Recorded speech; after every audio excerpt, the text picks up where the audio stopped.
Today's episode is sponsored by Some Edibles CBD-infused products. That's SUM Edibles and can be found at someedibles.com.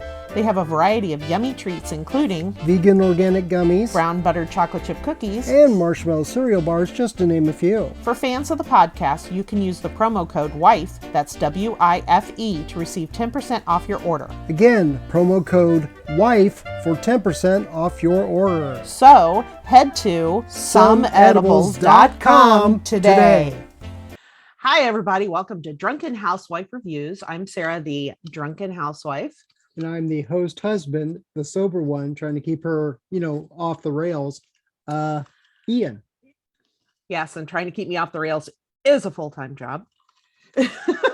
And we are here with the amazing, the funny, the talented Jacklyn Metcalfe, Hello. Comedian extraordinaire. Don't worry, the debt's forgiven. You don't need to flatter me so much. Let me butter you up some more. How much do you want? Sound like one of my teenagers. I want $1 million. Yeah, so do I. Yeah, don't we all? Don't we all? So first of all, I guess we should, Jacklyn. Yeah, let me go ahead and give a little. At least intro. Do a little bio. Jacklyn and I have done stand-up together, and she is like a local legend. Very, very funny. And around Indianapolis. So she's toured everywhere. What all states have you been in so far? Oh, Lord. A lot.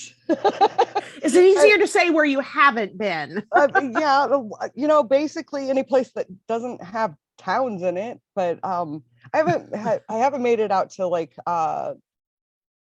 Las Vegas yet, and Arizona would be really cool to get in there. So I haven't been to like down in that area, but okay. I've made it all the way out to California, all the way to Key West.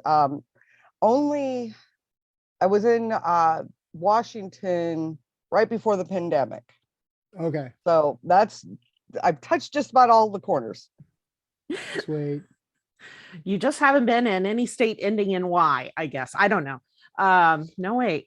Well, we're going to go ahead and promote your podcast and stuff, but I thought it was very unique to tell everybody about how you ended up doing stand-up, because it's a very interesting story. It is an interesting story. I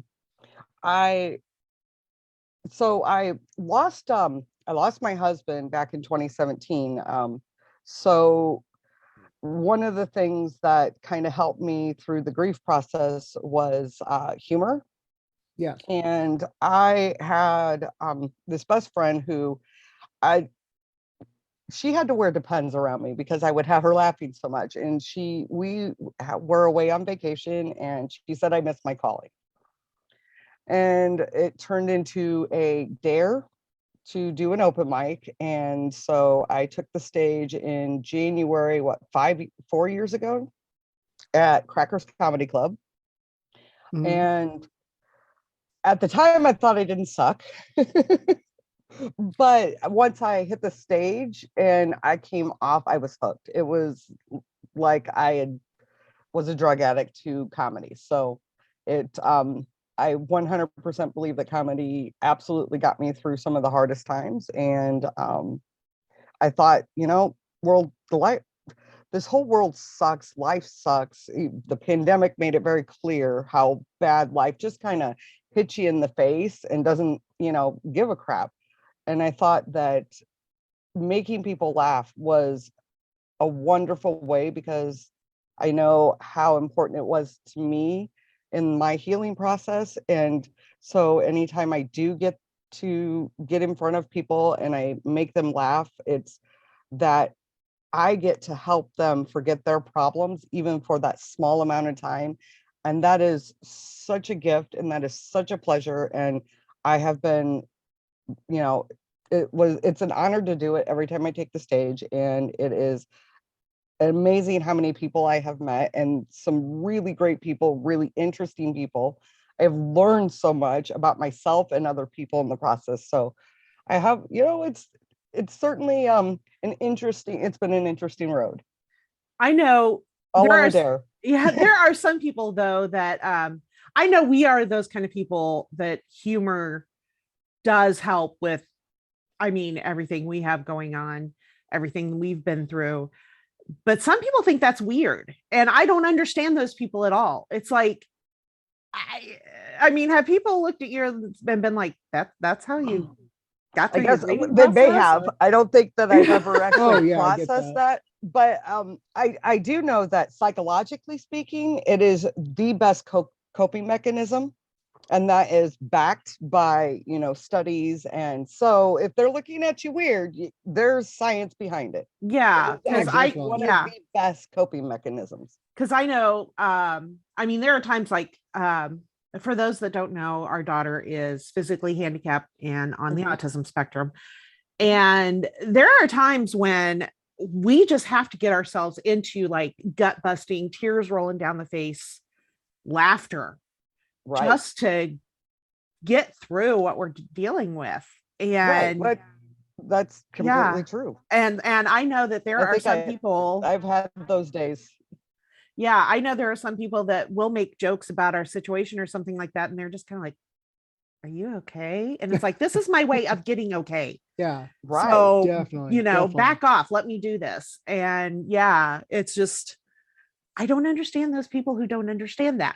Does that make sense? Well, maybe they should be blessed that they don't have to find a way to deal with life in that circumstance. But I mean, what else can you do? I mean, if you're just having like the world's worst day and, Newton's law, when everything can go wrong, Murphy's law. Yeah, I knew it was one of those guys. If it can go wrong, it will. Yeah. And you just sit there, and at that point when it's like, okay, this just sucks and there's nothing left to do but laugh. Yeah, exactly. So you want to go ahead and we'll get talking about your podcast, because I don't know about you, but doing a podcast during quarantine and all that, having some sort of outlet. I mean, I know, for us, it's like something to look forward to, something creative to do, something to get us through to tomorrow. Did that? Well, you started doing your podcast right before. Yeah, I did. I was doing the podcast before. When COVID hit, it made it extremely, it just couldn't happen. And the reason is I had a mix of comedians and music artists. And so I didn't have everything set up to do things remotely. Okay. So that went on the back burner and other things happened. You'd be surprised, it will come back, but it will not be back until August of this year. Because the other problem that I ran into is I actually traveled more during the pandemic than you probably were supposed to. Like, I got to give a shout out to the people in Florida, because they just absolutely did not participate in the pandemic. Whether that's a good thing or a bad thing, that's what happens. Yeah, I think Florida has their own rules, it's just, they do. And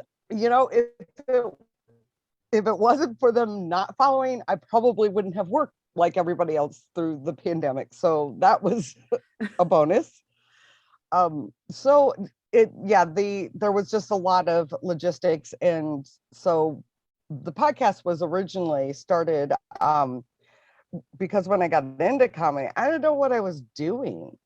Like, and and you run into a lot of high school semantics that you have to deal with, and cliquey stuff, and too many people that are not wanting anybody else to succeed, because if they succeed, it might be their loss. And I didn't feel that was appropriate, because I think that there's enough pie to go around for everybody, and not everybody's definition of success is the same. So I did it to kind of help other people that were trying to get into it, because if it's helping me, why shouldn't it help other people? So give them the information. Yeah. It And should so be more that's of a how it community started. than it should be more of a community than a competition. It really should. Right. Unfortunately, that's not the real world, but Well, some people just We take it could- way too seriously, and instead of yes, you and know, and granted, I get that, and you do need to take it serious but you can take it serious without being detrimental to somebody else. exactly. Yeah.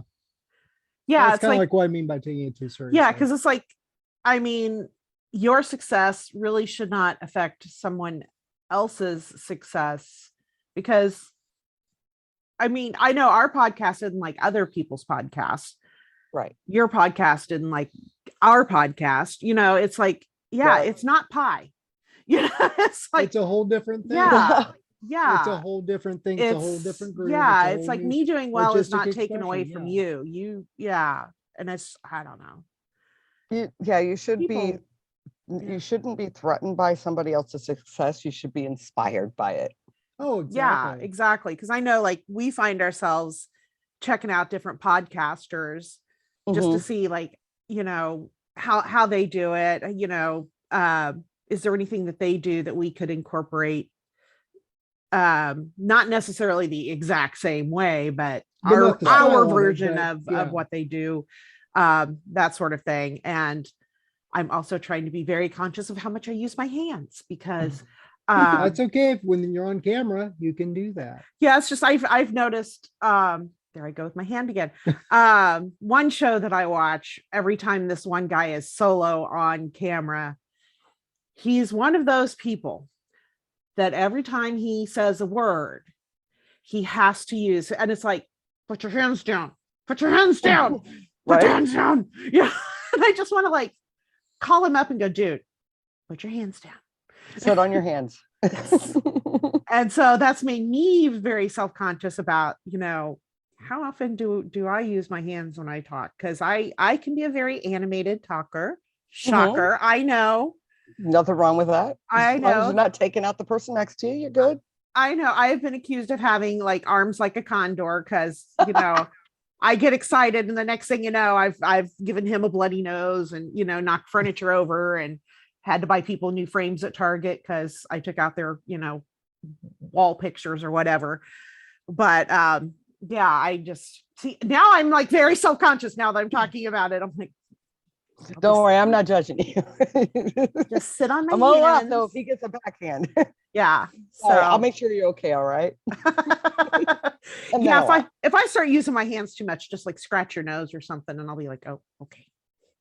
Use my hands too much. But I have to use my hands to drink my margarita. You can use hands for lots of things. Yes. For sure. Yes, definitely. Definitely. Am I going off the rails again? No, not at all. The fact that she looked at you and said, yeah, definitely. Ian, I don't know, that's a good sign for you. We're married. We don't do that anymore. Anyway. So when you do bring back your podcast, is it going to be the same format, or do you have some different ideas? Or am considering the moving and getting more music involved. Sweet. Because I'm sorry, comedy and music, two favorite things in the world to me. So we have a huge talent pool here locally. Oh yeah. And I just, I have met some so far it's just been hip hop, but I did meet a couple of bands before the pandemic that were not hip hop that I wanted to get a mix on, because my taste of music is, like, literally everything. Sure. So I just want to continue to mix comedy with the with the music, but I'm probably going to break it up in smaller segments because you get, a few people for an hour in front of a camera, and believe me, I've had no problems letting the conversation just kind of go, but it makes it difficult in the post-production. Yeah, I can see that. Yeah. I might find something a little more simple so it's not so much on my plate. Now, were you thinking about mixing like music with your comedy as far as like you doing comedy song, or actually just doing your comedy with some background different Oh kinds of no, no, no, music? no. Bringing in it's interviews. Oh, So we get just the to interview process. Okay. that right. So the music is live, and they'll like I still want people to perform it. But like I still want people, I want to bring in people, I've had some really amazing guests on my podcast from all over the country. Mhm. So I want to continue to do that, because not only is it fun, but it's interesting. I've learned a lot Oh, on, yeah. on the podcast from just letting people talk. And, I'm definitely going to keep my setup with the 3 random questions, because that seems to really help Yeah. things loosen up and go. Yeah. Yeah. Sorry for the cameo from Spooky. I don't know what it is. No, that Or Kitty. I have 3, so I get it. It's like every time, here he comes again. Every Mhm. time we have a Zoom meeting of any kind, he has to be involved. Last year during lockdown, when Maddie was doing all of her classes via Zoom, all of her classmates knew Spooky, all of her teachers knew Spooky. It's like he heard the voices and he's like, I must join in. I must be there. He is a star in the making. Yeah. Yeah. Next thing you know, he's going to want to get paid for his, yeah, brief cameos. Well, Grumpy Cat's going to need a replacement, so you never know. No, we have a diva queen. I mean, he's yeah, we love our gay kitty. Yeah, he is gay. He loves man sweat. It's weird. I just That's the whole conversation. Mm-hmm. Right. Oh, and again, I want to thank you so much for coming on. This has just been really weird. We were just doing film reviews and TV reviews, whatever, and then we got a call from, well, not call. I was looking into the podcast group on Facebook. This guy named Steven Joyner. He says, I'm a publicist. I want to put people on your podcast. So we started talking to the guy. We thought it was a scam at first, of course, Yeah, it's like, and how much money do you want? But yeah, exactly. Because no, I just want to put people on here. Can you have so-and-so, so-and-so, and so-and-so on your podcast? Like, okay. Sure, why not? And this just happened in December. So I'm like, well, since we're doing interviews now, and she got over her camera shyness. Hello. And started doing interviews. Like, I got to get everybody local on. I'm trying to get Lisa Wood on and Lucas Miles and you, of course, and all of her friends and everything. I think we have Brad next week.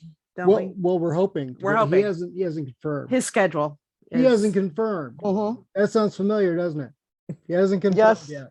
Anyway, I take it he has a history of that.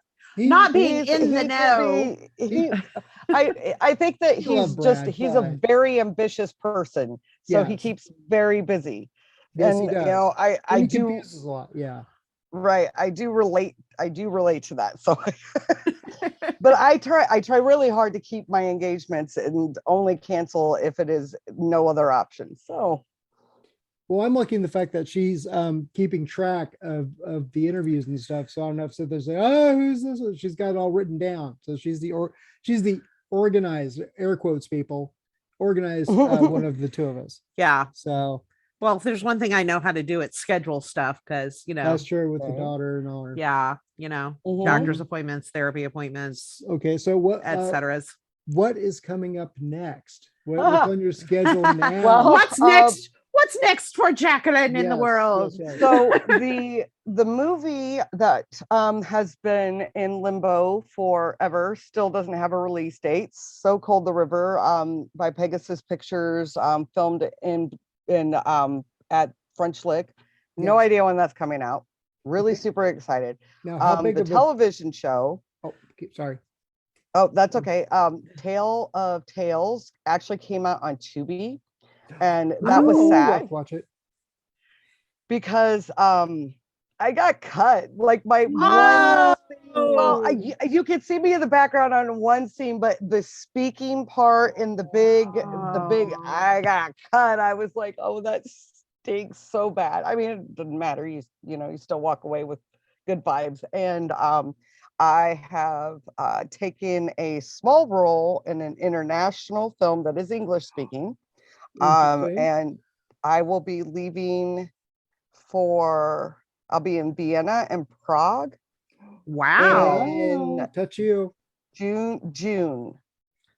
So now for we can 4 call you weeks. our international friend. Sweet. So that'll be exciting. I'm sure that it's not going to be like anything that we'll see here locally in our theaters, which kind of stinks. But at the same time, come on, you're literally flying experience. Well, yeah. Yeah. to go. another state or another country. I mean, I just got the ticket, my flight details yesterday. I That's say, yeah, just the awesome. experience alone So would be amazing.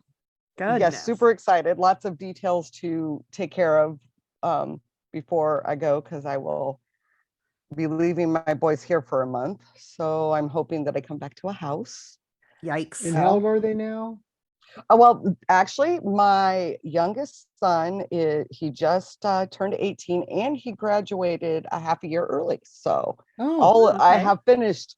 All my kids have made it through high school. There you go. So they'll be staying here and taking care of the cats. So hopefully, hopefully you still have a house and cats. And yes, they managed to do pretty good when I was in Mexico over Christmas. So I'm hoping they can maintain that. Leave pizza money and I think you'll be okay. Yeah. If they get too rowdy, you can legally kick them out. There you go. That's true. You can always tell them that. Say, look, I can kick you out and not get in trouble. That is very true. So guess what? Food for thought. I don't even legally have to buy them food anymore if I don't want. That's true. I mean, I cannot be called CPS on if I decide that. They're adults now. Get a job. I know. I had a friend that she had it all set up when her daughter graduated high school. She got like a bunch of cheap luggage from like Goodwill and stuff like that, and filled it up with like pillows and books and stuff like that. So it had weight to it. So when she thunked it down in front of her daughter, it sounded like it had stuff in it. And she's like, "Congratulations, she graduated from high school. Move out."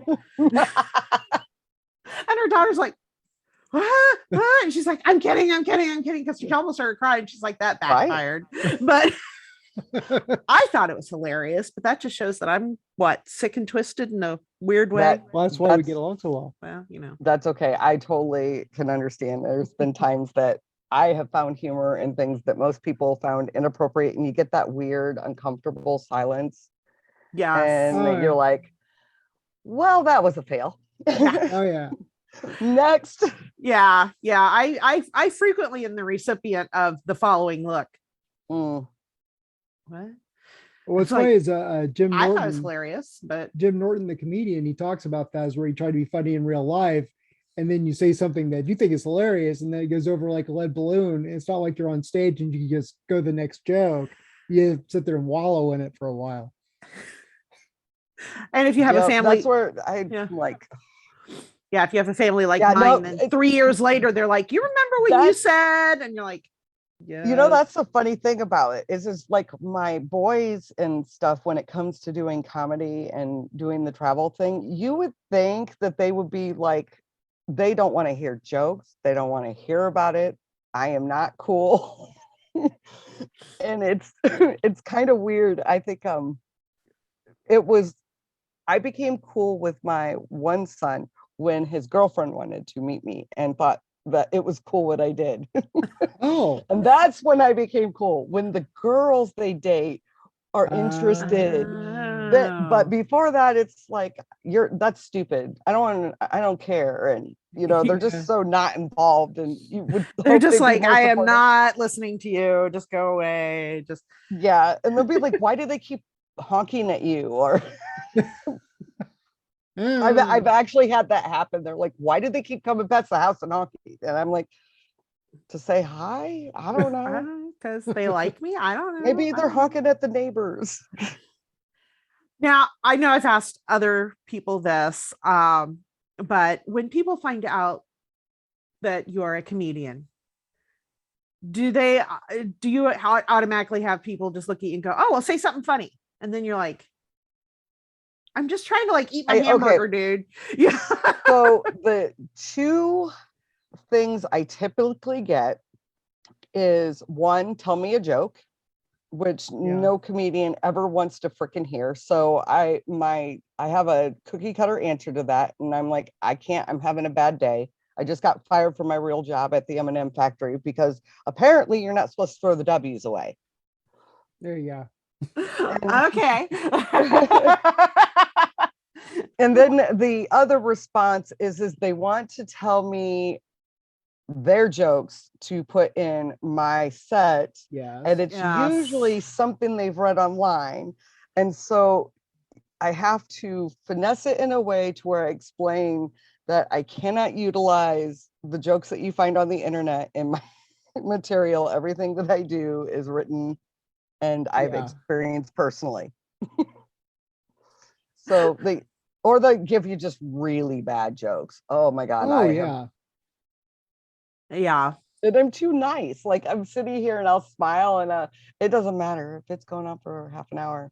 I'm still smiling and nodding and I just don't have the heart to say, dude, please. That's like 10 minutes of my life I will never get back. Okay, how about this when they tell you a funny anecdote and then they're like, oh, you should use that in your act. Yes. That's one of my favorites. And I think the last time somebody said something about, well, here's material for you.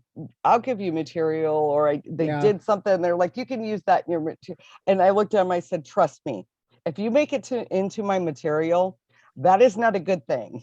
Yeah. Because my material is about all of the assholes I have come across and experienced in my life. Oh, speaking of which, talk about the whole gender issues as far as like things that you've had to contend with, and even one thing that you and I have when we did like that open mic, and I'm not sure where it was outside of Indianapolis, but where you got in trouble for being naughty, but they didn't say anything to me, and I was way worse than you.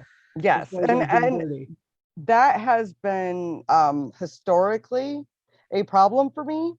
Is that if a guy was saying the material that I have, nobody would have an issue. But the fact that I am saying it, some people really find that unnerving, or they, paint me a certain way.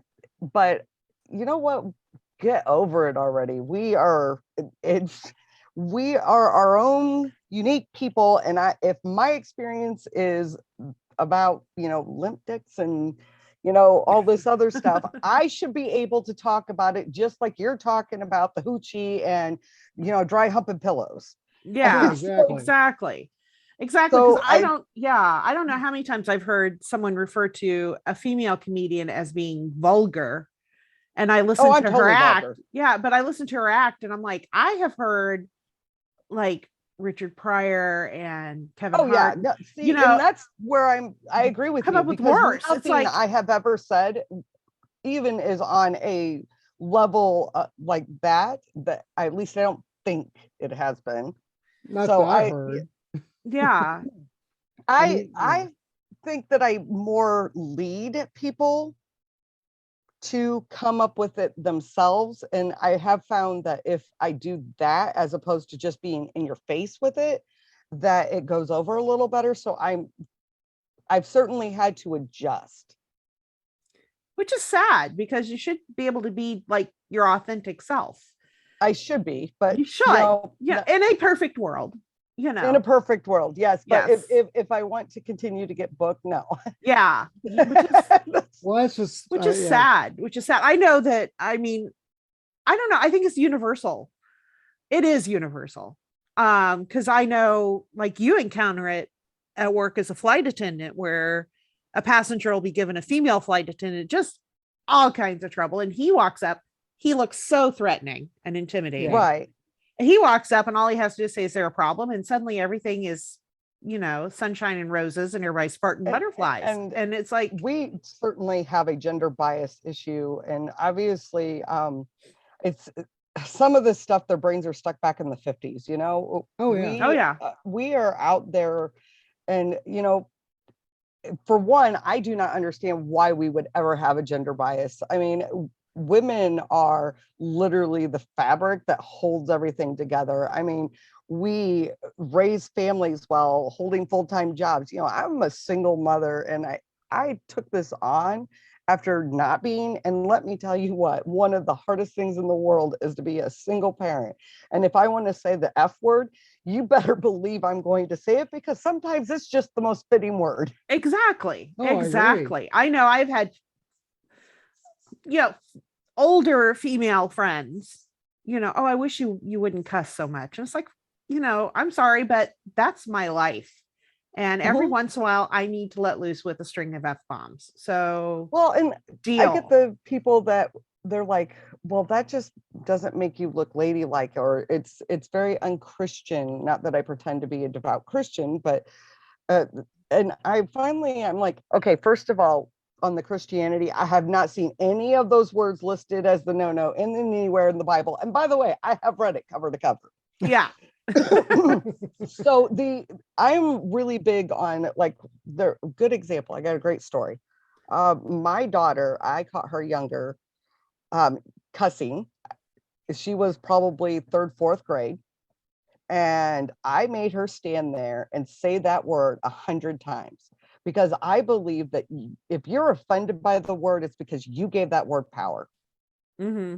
And what I did in that scenario is I took the power from that word. It no longer meant something cool and, adult oriented, because she got to sit there and say it 100 times over. Yeah. Yeah. I know. Our daughter's had 23 surgeries now. Yeah. I don't know. I have to count. But after surgery, when the first time they move her, it's just an F-bomb, just like chant almost. And the first time it happened, I looked at the nurse and apologized. And she's like, honey, she's been carved open like a Thanksgiving turkey. Right. If she's 8 years old and wants to drop the F-bomb while we're moving her the first time after surgery, let her say it, because it helps. Yes. And that has also been scientifically proven. Yeah. In pain, it does. And saying the F word or another cuss word for some reason alleviates some of the pain. Exactly. Isn't that crazy? Yeah. And she's like, you should hear what it's good for our mental health, and you're telling us not to. Yeah. Yeah, there you go. Yeah. And it's like, and she's like, you should hear what the teenagers say. This is nothing. Right. And so after that, it's like, yeah, every time they've moved her after surgery, she's just string of it. And I'm just like, deal. Just do it. She's been carved open like a Thanksgiving turkey. You're just going to have to deal with it, because I'm pretty sure any adult in that situation would be cussing up a storm. So just deal. Just deal. And I'm not going to tell her not to. But that's another thing too, that if it comes out of a man's mouth, it's okay. But if it comes out of a woman's mouth, it's vulgar somehow. Just the language part of it. You could, if you're to be totally sterile with sterile, like say vagina or penis or whatever, it might actually go over better. Even the same thing, but you know what I mean though. It's who has funnier same thing. Yeah. It's a different word. And it just seems more nice when it comes out of your mouth with a nicer word. It's just, it's all bullshit. It's like, whatever. It's all total bullshit. Anybody who knows me knows I'm so not ladylike. I tried. Well, a lot of people, I've had people that have implied that because I must be uneducated because I do not use appropriate language. And it's like, no, I use the fitting language for the situation. And you should probably shut your effing mouth. Yeah. Yeah. But no, I'm an educated person, I think. I managed, to survive. Although uneducated people, I guess, do that all day long too. So I guess, I'm nobody special. I'm not doing anything different than the other person. They're just hiding it better. Yeah. Some of the stupidest people I've ever met have high IQs.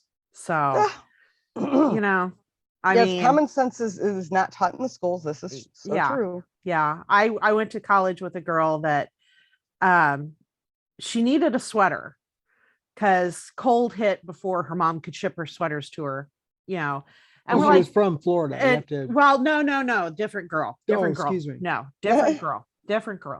But we're like, well, just run up to Goodwill and grab one. Oh, you can buy stuff from Goodwill. I thought that was just for poor people. No, honey. Oh, honey. Yep. Let me take you by the hand and help you through life. And it didn't work. She's working at McDonald's last time I saw her. So wow. But I had a guy that yeah, once called me up asking me what he needed to mop a floor. And then he proceeded to buy what I told him he needed to buy and then YouTubed how to do it.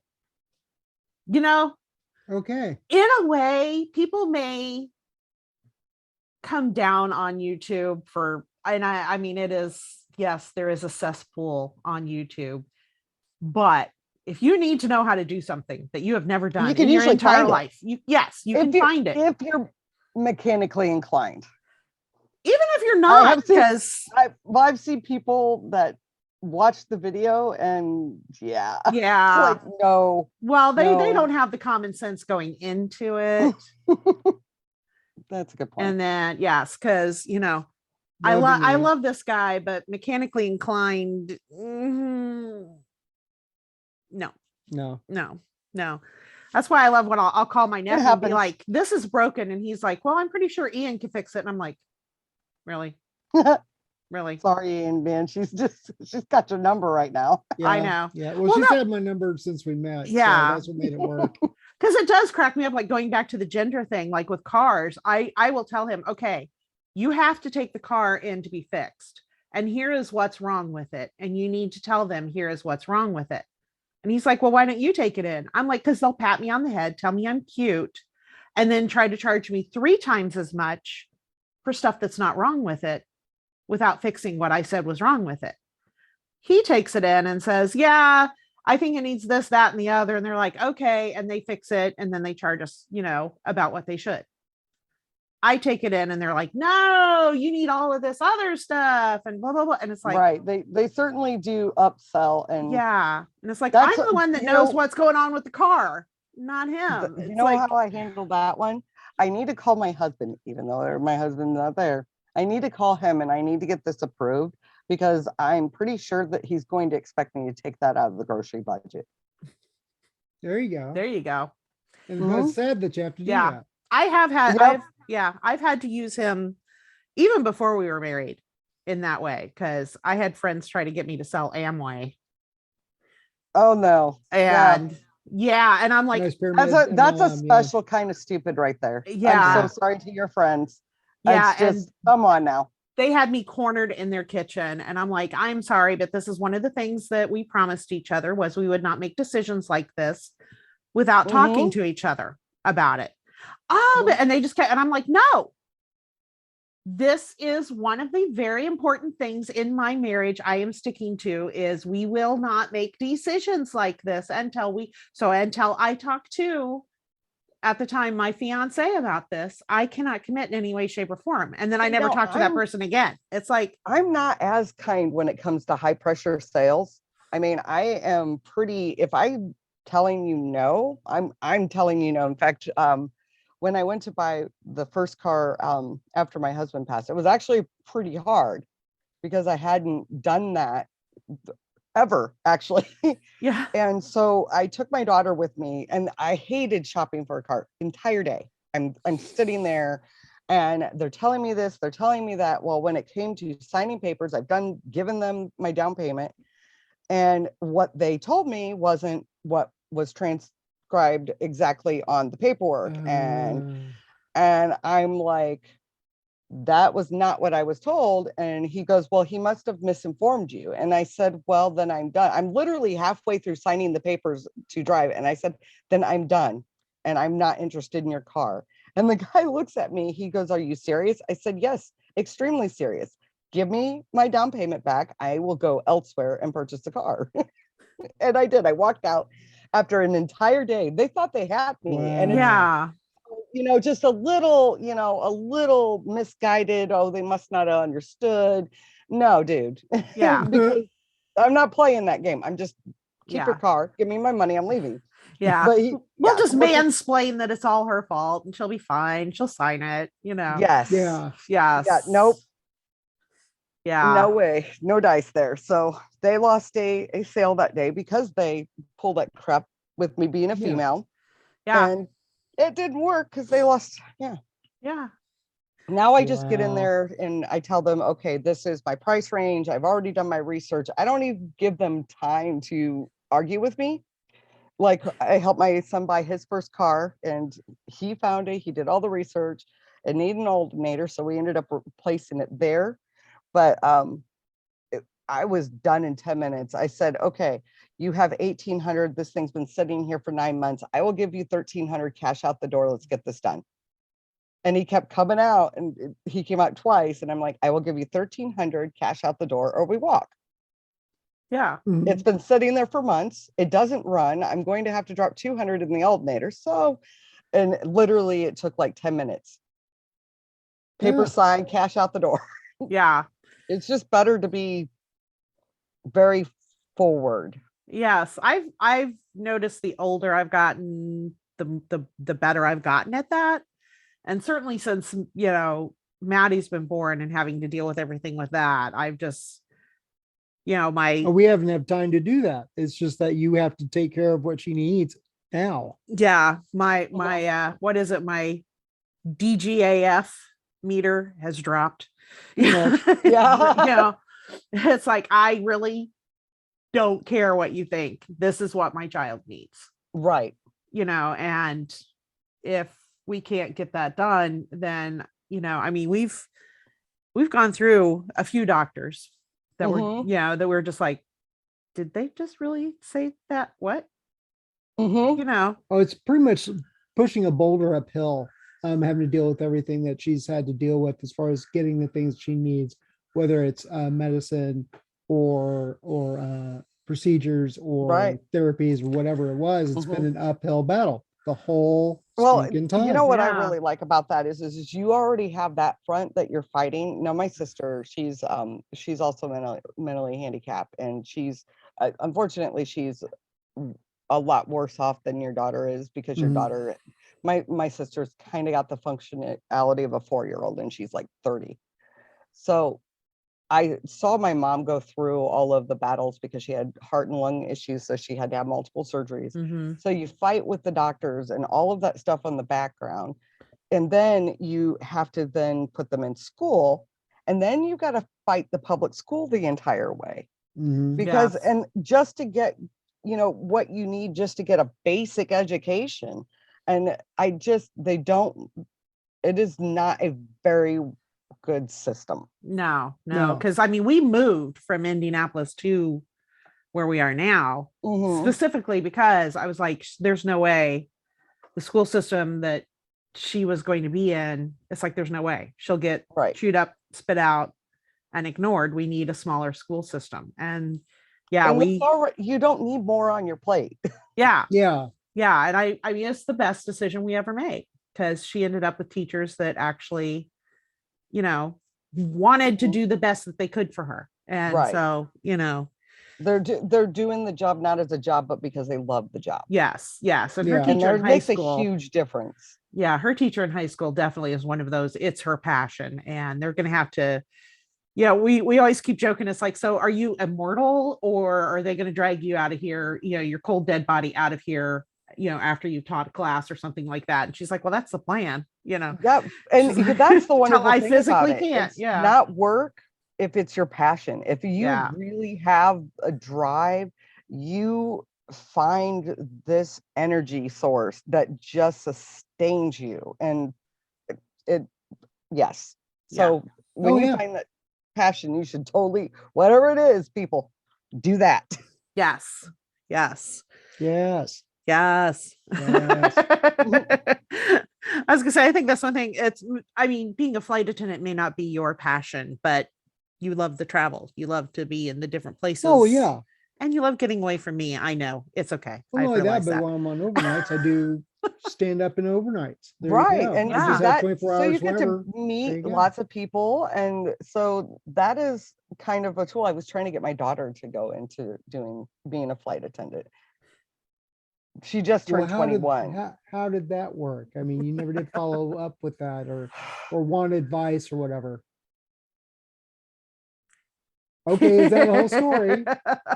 There's a story there that may have to take place over many years. Okay, I did an amazing job with my daughter. I raised her to be a strong, independent woman who thinks for herself. So much so that she just doesn't always want my guidance most of the time. Oh, okay. She sometimes would, rather learn it her way. And, there are people out there that have to learn it that way. You can, what is your favorite saying? You can lead a horse to water, but you can't punch him in the face. Basically. Yeah. There are people in this world that you can give them your counsel. You can give them your advice. I'm not downing her at all. She's a smart girl and she's quick on her feet and she has great resilience. She's just like every other kid in their 20s. You just don't know what you want. Mm-hmm. Or in your 50s. Yeah, that's true. Most people don't know what they want most of their lives, but she is having that trouble with finding that path. Yes. Oh yeah. I know she wants to travel. She wants music. So that was the goal. Oh, okay. Yeah. No. To actually play music, what does she play? She doesn't play it. She raps. Okay. And apparently very well, from what I understand. So hey, if that's what you do, that's what you do. Yeah. If she can do it and be as successful as she wants to be. Right. And that's kind of where, people missed out on doing it because they seem to think that there's this threshold of how famous or how known you should be. But in reality, that definition is really defined by you on what your success is. You don't have to get to what everybody else thinks is success. Yes. Yeah. Yeah, well, exactly. There's one band that I really love. She's sick of hearing them, but I'm going to tell the story. What's the band? They're called No Means No. I'll have to check them out. And they're a Canadian punk band. But here's the thing, though, is that they never wanted to be huge. They wanted to make enough money to be able to keep doing it and just have a little bit left over. And they did it for like 20 some years. And they had a blast doing it. And that was success to them. They didn't need to be like, say, Nirvana or something like that through the stratosphere. They wanted to do what they wanted to do. And if you got into it, cool. If you didn't, hey, that's fine too. Yeah, just the attitude. You don't necessarily, especially in the entertainment, you don't know what you're asking for when you get into that and you start leveling up, because new level, new devil, this stuff gets harder. And I started doing comedy as a outlet, and because I loved it and I just wanted to be me. And the more that you go up, the less freedom you have. And that's so there's a flip side to everybody's, the more you want comes with more crap. Yeah. Oh yeah. I totally get that. With great power comes great resspider-Man. Oh my gosh, yes, I did it. I Uncle Ben you, baby. Spider-Man.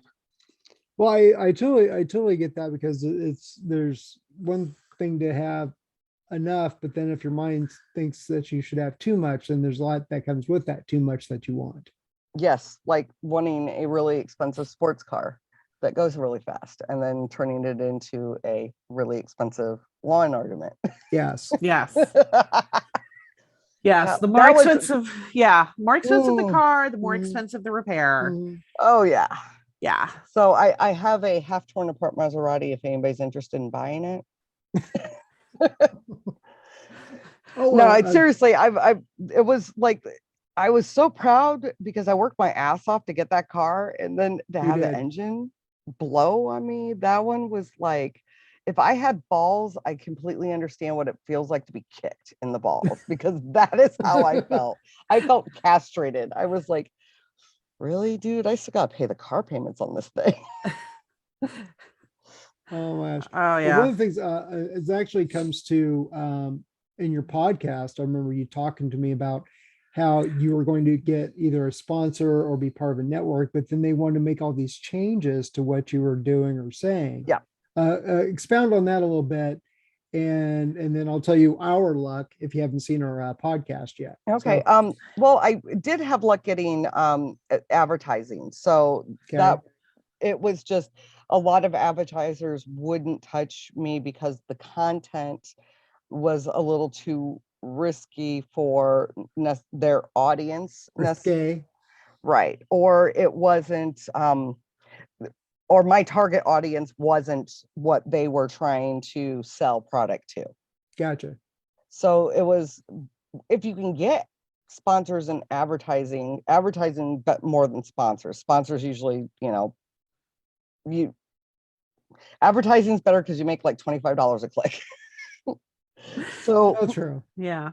But it is cool to, be able to get products and stuff. So that's been interesting to try out new products. But it's labor intensive a lot of the times. And, I don't know. Well, I just found that doing it interesting. for fun, huh? Well, that's why I found interesting when you're telling me about that, because we had talked about that before you had the advertisers where, well, yeah, once you get bigger and the money comes into it, then people want to be like, oh, well, I think you should do this and you should do that. And then Right. it's like, what's the balance of being you and being successful enough to sustain that? It's an ongoing argument, and it's an ongoing process. I guess whatever whatever covers the operational costs and maybe puts a little cash in your pocket is how much you adjust. I think that would be fair to a certain extent. Yeah, I think, it's nothing wrong with that. But at the same time, there are lots of people or lots of different companies that have different demographics that you can target. So I don't even necessarily think you have to change any drastic way, because you can find sponsors that are trying to target the audience that you are reaching. So, I mean, that's a wonderful thing about advertising. There's at least somebody out there interested. Yeah. Which brings us to our sponsor. I don't know if you heard about our sponsor. Yeah, I did. Are some edibles? Yes. Yes. I just wish we were in Colorado. They'd have a little bit more punch. Well, yeah. Yeah. But do they get the job done, honey? It works for me, and it's tasty too. So they are, and I can't indulge yet because I'm still a federal employee. But I can. Really? So you can't even do CBD? It still has some THC. It still has in some THC. Oh, dude, and the that's test, terrible. The test can't deter, it can't differentiate. Differentiate between the real stuff and then just stuff that's CBD. See, now I've noticed that they've even stopped, well, at least I've heard that lots of companies have even just stopped testing for THC altogether. Yeah, they have. That's a great stride. It's just that I'm a federal employee. Mm-hmm. They need to change that law. Once they change the federal law, things will be a lot easier. It just it cracks me up though that like as soon as the first state legalized it, somebody at the airline had their finger like over the send button, because I swear to God, the ink was not dry before he got an email saying, even though it is legal in the state, if you're in that state, because you are a federal employee and you know, blah, blah, blah, blah, blah. And it's like, really? Yeah. But tell her about the saddest sight you saw in Colorado, in Denver. Okay. Did I tell you about this, Colorado? I went to a dispensary. I didn't take anything. Anyway. He was just looking. I went to a dispensary too, and I did take lots of things. Well, you go right ahead. Well, the thing was, I went there and checked it out and was envious, blah, blah, blah. I walk out and this guy comes up to me and asks, and he says, hey, what you doing? What? And he's like, hey, I've got Molly, I got acid, I got blah, blah, blah, and naming off all these things. And I looked at him, I said, why would I get it from you and go to jail when I can go inside that store right there and not go to jail? Because you can't get all that stuff in their store. But why get something you can go to jail for? And get legal stuff. And he looked so sad. He looked so sad that I had to turn him down. I'm like, I'm sorry, man. Yeah, but he was still trying. But he was out there trying. Still trying. God love him. Yeah, he's still hustling. He had his hustle and he was still trying to work it. So more power to you, street drug dealer. I did. That's hilarious. Did you know shrooms are decriminalized in Colorado now? Oh, I knew they were in Oregon. Yeah, they are in Colorado. Yep. So it's still technically illegal, but it's not enforced illegal anymore. Is what they've decided. Is they have said we are no longer pursuing people lunch. I mean, if it's all natural, what difference does it make? Oh, I agree. And if I'm in Colorado, the airline industry does not test for that. Not that he would. Not that I would, but Not they that he don't test would. for that. Yeah, is there even a test for shrooms? I don't know. Hair follicles. Oh my God. Is that why you started why? shaving your head? That's why I started shaving my head. Okay. See, he's exempt. He has no hair. Yeah. There you go. Oh, they'll find hair. They'll find it. But anyway, good to know in case we have Denver overnights. There you go. Denver is a wonderful place. I'll Denver just stick is with my is a wonderful margaritas place. and my cereal bars by some edibles. Cereal bars are good too. They make marshmallow cereal bars that are quite tasty. Mm. However, if you have the browned butter chocolate chip cookies, I ate a half of one. What are you doing? You're making me hungry. I know. told her to eat a quarter of it, I ate a half of one. and she was good. It She was was a good. mistake. It So was did a I mistake. ever was tell good. you? Speaking of cookies, Oh, go ahead. did I ever Yes. tell you about the mishap with the cookies? I'm not even going to tell you what episode. No. So, I was given a couple of oatmeal raisin cookies.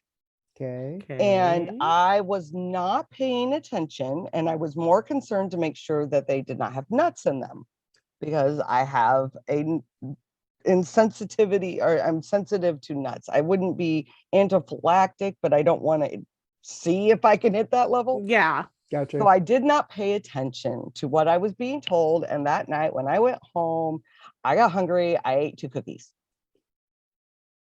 Oh no. I was like, and mind you, I don't do recreational anything.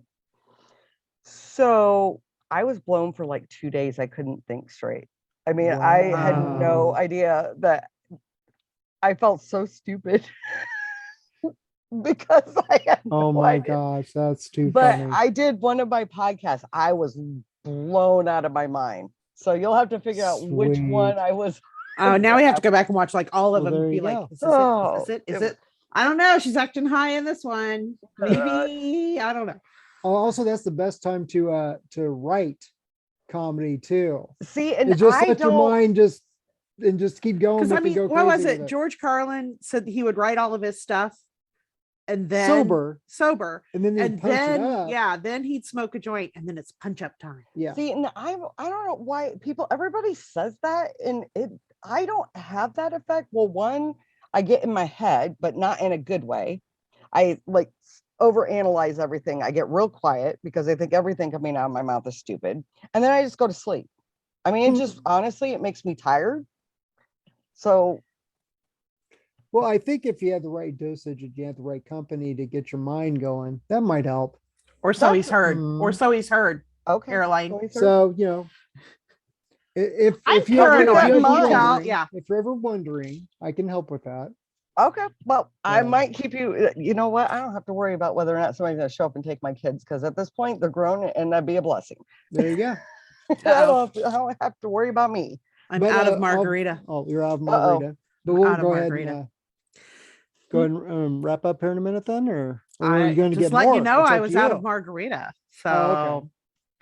Well, we'll ramble on for a little bit longer. I mean, we got Jacklyn. How often do we get to talk to Jacklyn? Exactly. Well? So there you I go. promise I will come back out. I know that everybody probably thinks I fell off the face of the earth, but I've literally been traveling. So when I get home, I just, I did 2 weeks last summer. It was a little over, it was 9 days, 7 states. Wow. Oh my God, it kicked my ass. That was hard. And that was only I would spend, I was in St. Pete for 9 days. Gotcha. Oh my God, they have got the best comedy scene out there. Really? I met some really great people. Yes. And but they do things weird. I did a couple of shows there. And when I say shows, I'm not talking about open mics. I mean, I get paid. Yeah. I know that people wonder that, but no, these are actually paying shows. And I showed up to my last show there, and I was staying at an Airbnb, and the host of the Airbnb actually came out to watch the show. So I'm like, oh my God, well, they'll never rent to me again. But actually they loved it, thank God. But I have a routine when I go on stage. Most people who do that have a routine. I need to have 2 drinks because I can get very awkward if I'm sober. Not drunk, Sure. just loose. And it was a juice bar. Nobody told me that was a juice bar. So you couldn't even like take your own little hit in because you didn't know you needed to take your own little. Yeah. No clue. And there was like 2 blocks away, there was a gas station that sold like these little bottles of alcohol. Yeah. And I think I bought 2 of them thinking that was going to be enough. But it was like, I might as well have been drinking pop. It like had no effect. No. And like you could tell the difference. Like I watched my videos back, and distinct difference between, because I'm not as comfortable then on stage. Yeah. And no, there are lots of people in the world that think that I have an issue with drinking. I do not have an issue with drinking. I may occasionally overboard it when I've had a shit week, but for the most part, I have a limit. I usually count my drinks by my straws. I think you're preaching to the choir since, hello. Yeah. So, Yes. Margaritas are life. But they do a lot of juice bars, and they've got this whole like artistic, and my hosts, they are in real estate, and they were like, you should come down and open up a comedy club. We really need a comedy club down here in St. Petersburg. And I'm like, that's great, but I don't want to run a comedy club. Oh yeah, exactly. You'd have to deal with other comedians. Yeah. Not only that, but all the I don't have a problem with the paperwork and license. There's just a lot more red tape, and and I wouldn't be focusing on jokes. Yeah, you'd be like, did I meet payroll this week? Yes. It takes all the fun out of it. Well, see, that's the reason why I stopped trying to direct staff when trying to organize all this. It's like, I have a script, you take it, you go do. Or if I'm, instead of organizing people, I get on stage, I tell my jokes, I jump off stage, screw you, I'm out. It's like, I'm just at a point where I don't want to deal with that anymore. I totally get it. Hold on 2 seconds. Alex, I am in a Zoom meeting. Oh my gosh. We can edit. And they're recording. No, it's not important. I just was waiting for something more teenage boy to come out. Okay. So you need to understand that what it's like to live in a house with 2 teenage boys. They literally, when they're mad at each other, will put their butts on the wall to the adjoining rooms and see who can fart them through the wall loudest to tick the other one off. That is that is their conflict resolution. I know. Yeah, I know. My niece once asked, because her 2 boys are very close in age, and she once asked, when do boys stop thinking bodily functions are funny? Never. And this one almost made her cry when he said, well, I'll let you know. Yep. And she said, and I'm like, I'm sorry, honey, you had 2 boys. It's just, farts will always be funny. Farts, they will go to their grave thinking you're funny. Just, you're going to have to deal with it. It's just a boy thing. Okay. Well, can I bring up with another boy thing when it comes to comedy? Do you mind? Sure. Okay. Now, that, you wouldn't have to talk. Well, I don't know about you, but when it comes to guys like, well, don't tell dick jokes. Dick jokes aren't funny. We're over dick jokes. I'm like, well, what something very horrible and very funny has happened to my dick? Is that okay? I have a very original dick joke. Is that all right? So, I mean, I just think that's hilarious. It's like, why are you putting limits on the subjects, which relates to what you do? It's like, why put, right. Oh yeah. You know what? I don't care what you say. My dick jokes are hilarious because it really happened. I mean, they're one of the best things. So yeah, you should be able to tell your dick jokes. Exactly. Yeah. You know what I did? I just had this issue at the Caravan where I went to their open mic, and the guy that was running it was kind enough to give me 15 minutes because I was coming from out of town. and I had plenty of notice, and I missed because I got exposed to COVID for the original one. So he moved me. I know the COVID's been so much fun, but I get up and I was redoing the jokes that I had been doing, the ones that are like my centerpiece, but I hadn't done them in so long. It's not like riding a bike. You can't just get up there. You've got to relearn the timing of everything. Yes. And so I had two comedians go up after me and rip on the fact that I pulled out Lucy as to close it and stuff like that. Yeah. And Lucy is my pet. If you've never seen my set, you'll just have to come sometime and figure out what Lucy is. Okay. But, first of all, I absolutely cannot stand when other comedians take the stage and then start ripping on other comedians, and not even in a funny way, in a mean-spirited way. And I'm sitting here and I'm listening to this, and at which point, the comments were made about how I bombed, and it's clear that she doesn't get booked. And I obviously, I know that it is not, and apologizing to the audience for having to listen to me, which at one point, one of the girls in the audience said, she's funnier than you. Thank you to her. That's my new best friend over there. But I'm sitting here and I first of all, you don't ever, especially at an open mic, you shut your mouth. You don't get to critique at an open mic.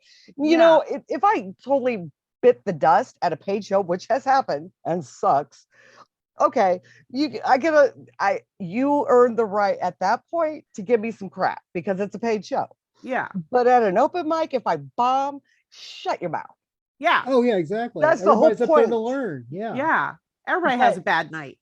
The way that they went about it was just so disrespectful that in my head I'm thinking, I hope nobody ever books you because you are an arrogant, pompous prick who probably was offended by my jokes because you've got as small a penis as the guys I'm talking about. Sweet.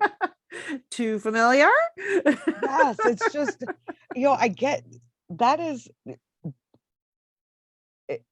Don't ever let somebody tell you what you can and cannot say on stage. Yeah. Oh yeah. Exactly. And if they tell you not to, definitely should be doing that. Oh yeah. Exactly. 5 more jokes like that. Yep. Oh, wait, you don't like hearing about dicks? I'm sorry, the dick in the room has told me that I can't talk about dicks. Isn't that a dick move? That must mean that his is this big. So, did I kill your joke? No, not at all. No. But I could definitely do some material on some things I had done because I had a hernia operation, and when they got done reconstructing, it looks like Mr. Happy was in a boxing match with Rocky. That's hilarious. Seriously, it was horrible looking. Yeah, it was definitely a victim of domestic abuse. Oh, I am a visual person. You don't need to give me a whole lot of details. So the movie is in my head, and it is something I'll never be able to unsee in my mind's eye again. So that's picture me as his wife when he's like, "Hey, baby," and I'm like, "Nah, I don't care if you're feeling better. It still looks horrible." It's still all you traumatized her, and now you've inadvertently traumatized me. Thank you, Ian. Yeah. Yep. Yeah. Yeah, it looked like somebody who didn't pay the mafia their money on time. Exactly. And I'm just like, it's going to be a while before I'm going to be able to even look at you come out of the shower. It's like, so at least it was still there. You go. You do have to take your blessings where you can get them. Yeah. But being swollen might not necessarily be a bad thing. It was the bruising. Well, do it in the dark. Bruising. You just shut the lights off. If you have to spew into I don't. Yeah, I was gonna say I don't. It's like, I love you, honey, but no, I just can't. Not doing it. I tell you what. Go ahead and go ahead and plug your back episodes of your podcast, which or whatever else you want to plug. Okay. All of the screen for you. It's your moment to plug away. Right.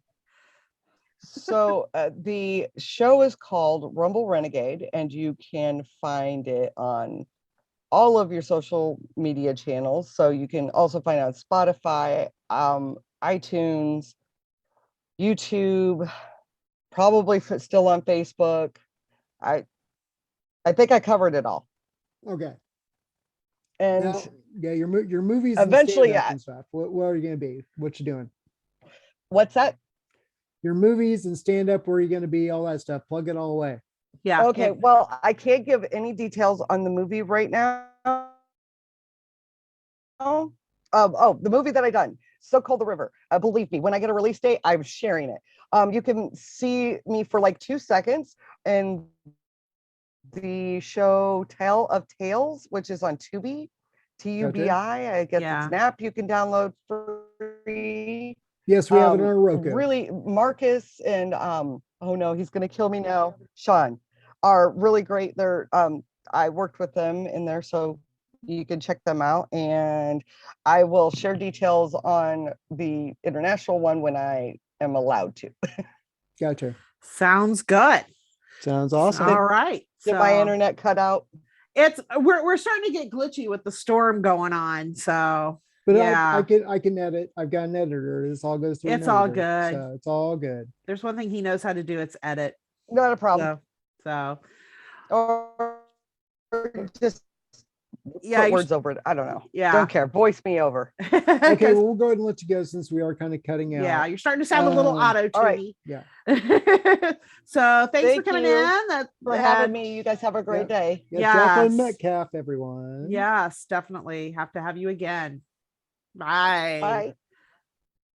Okay, so that was the ever hilarious Jacklyn Metcalfe. Yeah, she's very, very funny lady, good friend of mine. We've done some shows together. We did open mic shows. I'm not being paid yet. Somebody pay me. I'll definitely open for her wherever she's at. If anybody's out there who hears this, I'd be happy to do that. She's very, very funny, very sweet. Yes. And doing some movies and TV I didn't even know about. Yeah. So there's some new things that I learned today. Looking forward to what her future brings. And our future, more interviews coming at you. So we will see you all next time. Bye.